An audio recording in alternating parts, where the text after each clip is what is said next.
Free Golden Eagles for War Thunder. Download the app in the description below.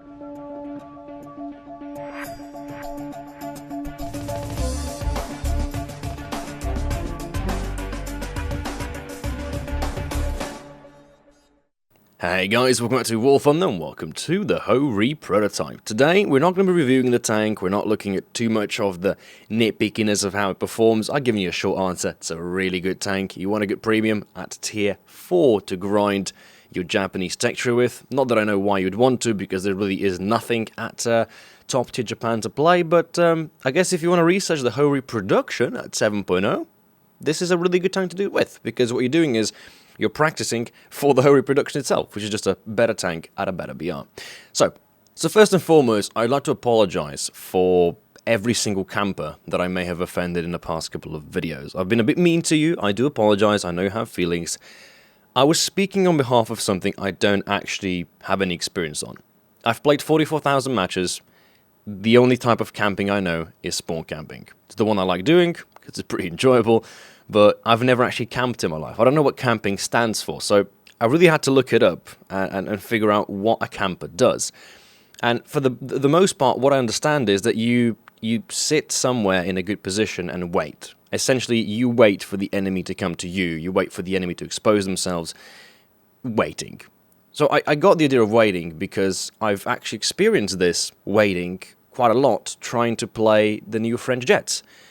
And the way that French jets look in terms of camping is that you are camping the queue times. You select the vehicle you want to play, you click the to battle button, you go downstairs, you make yourself a cup of tea, get some biscuits, go back upstairs, watch a Netflix show, and by the time you're finished with the second season, you're probably going to get into a match, and then you realize you've been up-tiered on Boulogne-sur-Mer, at which point you bail out of the match, turn down the game, and you go to sleep.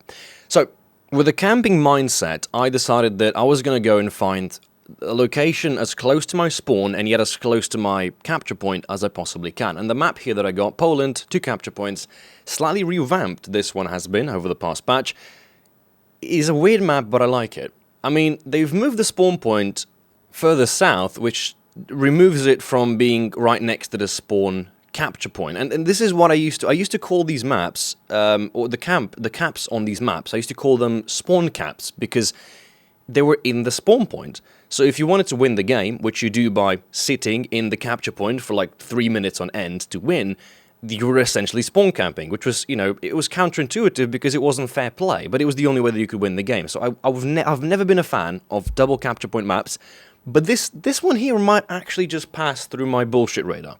So the reason this is a decent map choice for me, I'm driving a tank destroyer, so, you know, everything I want to shoot at, I have to look at. And I've got this beautiful ridgeline over here that overlooks the enemy semi-spawn point, semi-flank position, and if I get flanked myself, I just have to turn the tank about 45 degrees to the left and, yeah, shoot. It's not very hard.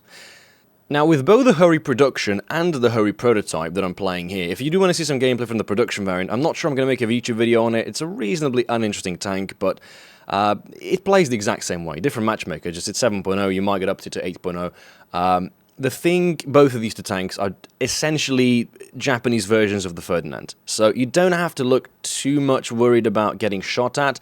Obviously, British STRVs, APDS is going to go straight through. If you do face, you know, ATGMs or a heat effect shell, it will go through. But for the main part, a tank like this is made to collect damage. It's made to soak up damage. So in a camping spot like this, we're being a little bit counterintuitive in the sense of we're not really tanking any damage. We're just sitting here doing some sniping around.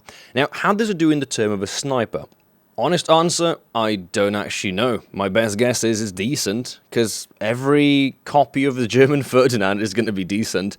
I don't do sniping, because there's 2 ways to do it. Either one is by eyeballing it, which is what I do most of the time. The second one is using the rangefinder.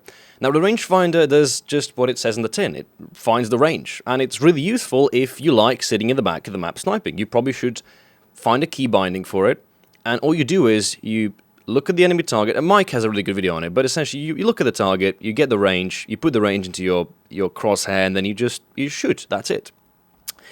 The rangefinder is good, but it's not the fastest, most efficient method, right? Because if you can eyeball the distance from you and your enemy faster than the rangefinder can do it, then it's not efficient to use a rangefinder. So for that reason, I've never used it, because I think it's counterintuitive to what really I want to be doing. And what I want to be doing is muscle memory. Now, what muscle memory is essentially your hand doing the work for you. It works in planes. I've learned that back when I was playing arcade. And I do occasionally jump into an arcade match or two for a bit of fun, or if I'm doing some low-tier respading, but I don't use the indicator, because I don't need it. It's in the hand, as always. Knowing the distance, the plane you're fighting against, and the guns you're using, that's all you need to know to get your stealth rounds on target, for example. And the same thing works with tanks. A lot of it is down to muscle memory and muscle intuition, in a sense. So when you fire the same shot, the same shell, with the same gun, a couple of times over, at different distances, different targets, you start to get the feel of it, and it just becomes a matter of reacting. You spot a target, you don't really think, you just give it a random lead that you feel is going to be enough, and it just tends to work. Here, though, I'm playing a tank that I've only got a couple of, maybe a dozen matches in.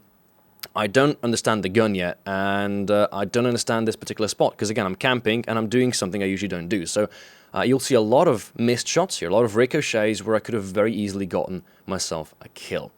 And the thing with intuition, with memory, it works the exact same way with weak spots. So if you faced against the same tank a couple of times over, it becomes very easy to find the weak spot for.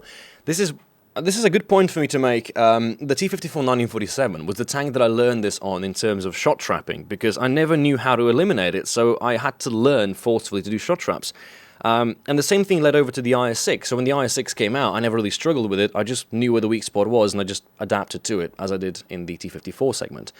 Now, I'm still playing the camping role, and so I figured there's a Tiger. A Tiger has a turret. It doesn't have a better gun, doesn't have a, overall better armor strength, but it does have a turret. And I don't want to get myself into a turret versus turret close-range quarterback fight, because I will lose. So I've sat there for a little bit, wanted to see what the Tiger was going to do. Maybe he pops up somewhere, but he doesn't, so it's hide and seek. And it didn't take long. Quick little turn around the corner. The Tiger decided to play dead. And what?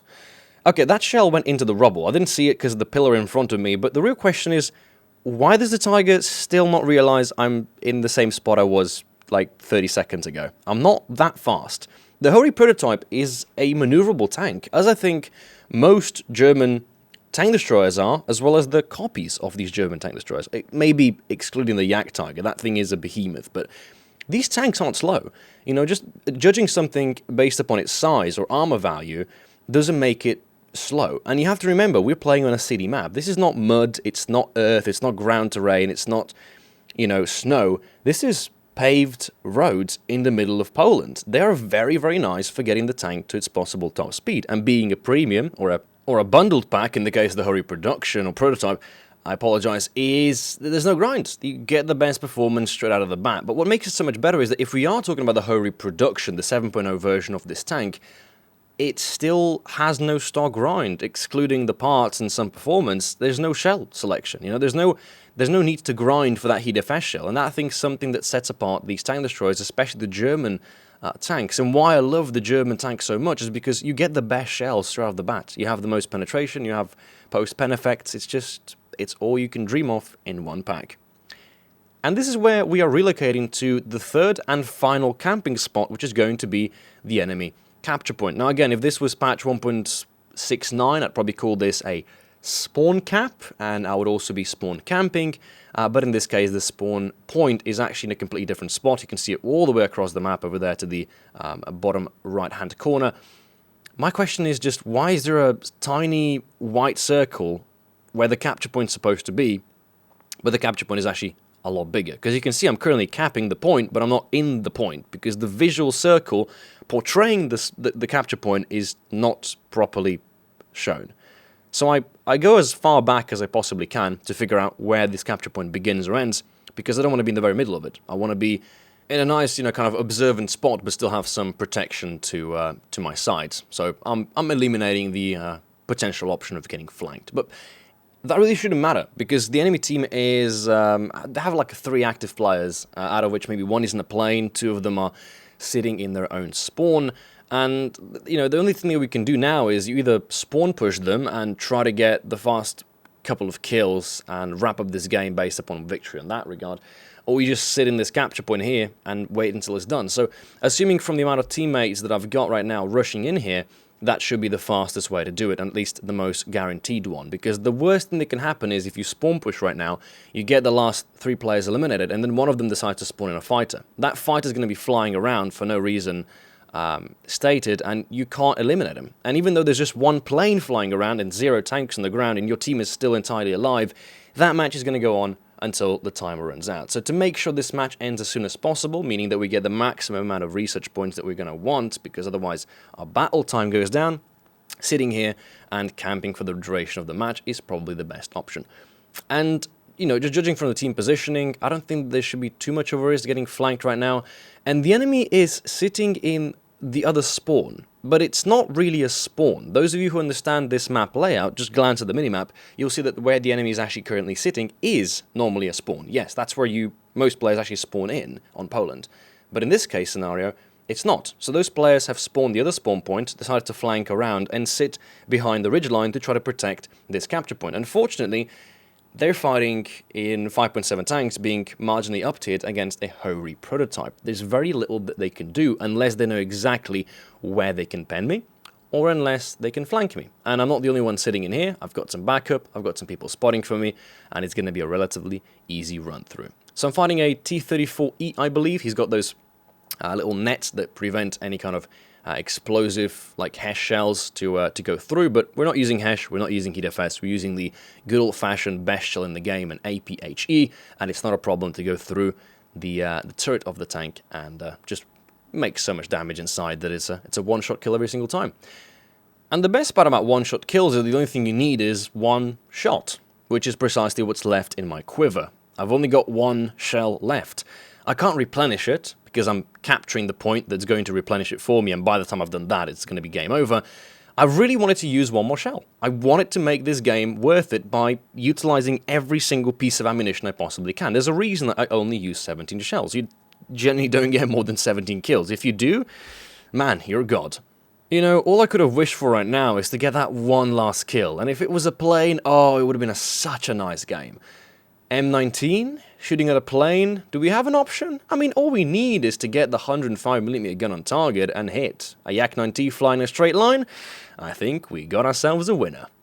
And that fridge launcher wasn't the only thing about to crash, as we win the game. A suicide bomber comes in with the P-47, drops a couple of tons of ordnance, and we get taken out just before the end of the game, meaning somebody's gonna have to pay for the repair cost. Ace game, solo carry, 2nd place on team, suicide bombed, and a kill on a plane with the last remaining shell. Today's camping trip? Great success!